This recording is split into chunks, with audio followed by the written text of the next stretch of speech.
So, like, since third grade, I don't know, I remember, like, running home after school and avoiding the cracks in the sidewalk because not only could I break my mom's back, but if I didn't put both feet in each square of the sidewalk, I'd potentially find her dead when I got home.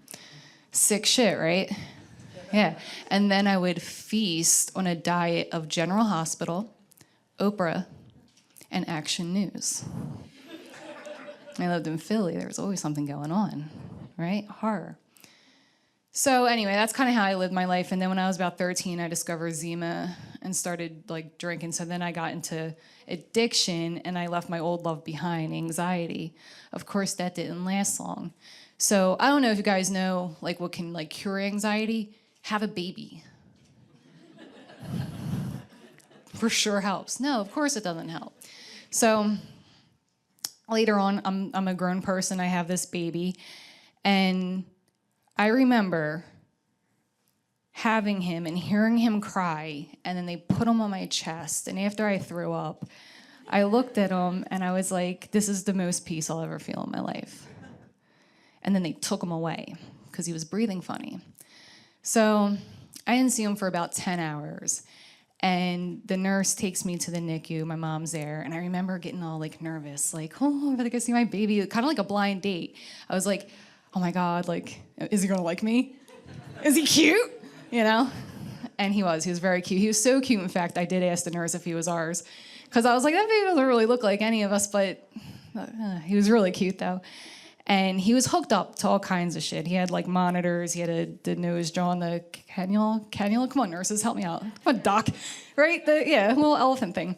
So they're talking about ventilator at one point, and it was a lot. I think they were setting him up for a feeding tube, and the nurse asked me, "Are you ready to hold your baby?" And I was like, absolutely not. I didn't want to touch him because he was so hooked up, and I thought that I'd be disturbing him. And that was kind of the theme in the NICU.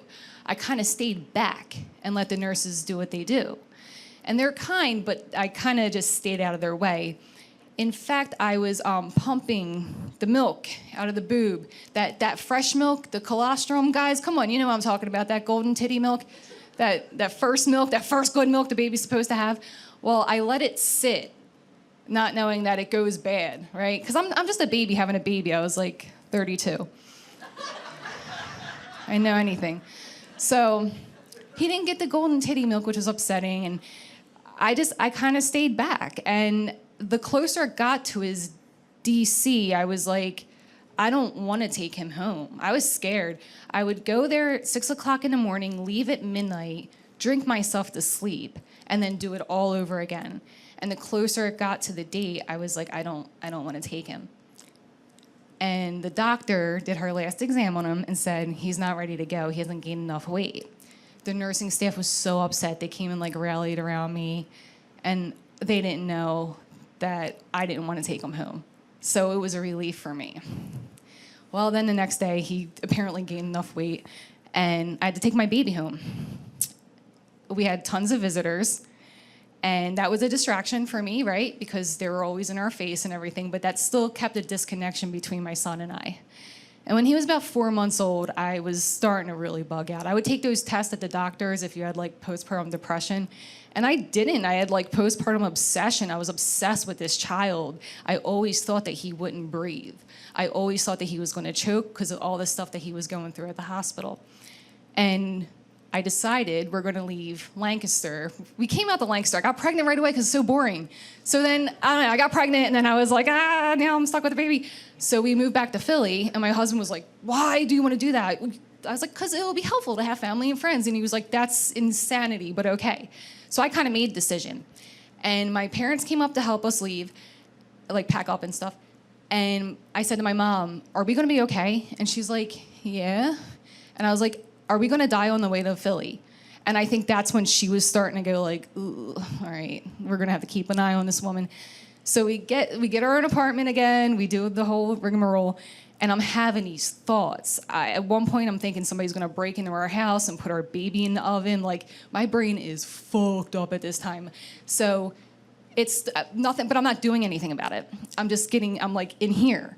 But the Instagram pictures were immaculate. Like, the J.C. Penney pictures. Oh my God, we looked amazing. And he was healthy and he was growing like a weed. It was all good. But I still had in my head that he was sick. So I called 911 one night after dinner because I decided that he stopped breathing. He was breathing when the ambulance got here. They take him, it's through the snow. We go to a nearby hospital. Then they transfer him to St. Christopher's. Now we're missing work the next day. The grandparents are bugging. All this is happening. And there's nothing wrong with this child. No one knows that except for me, and I think my husband. So the tipping point for me was waking up the next morning, seeing that we're still at St. Christopher's, and then watching the medical staff bend over backwards for us to try to figure out what was going on with this baby. And we were in a circle, and it was doctors and residents and stuff. And my husband and I, and they're just like, it could be this, it could be acid reflux. I'm just standing there like, it's not him, it's me. And of course, I don't say that. I thank them. And I just could not wait to be discharged that day and take my baby home for real. All right, that's all I got. Thank you. Now motherhood's perfect. I'm the best mother ever.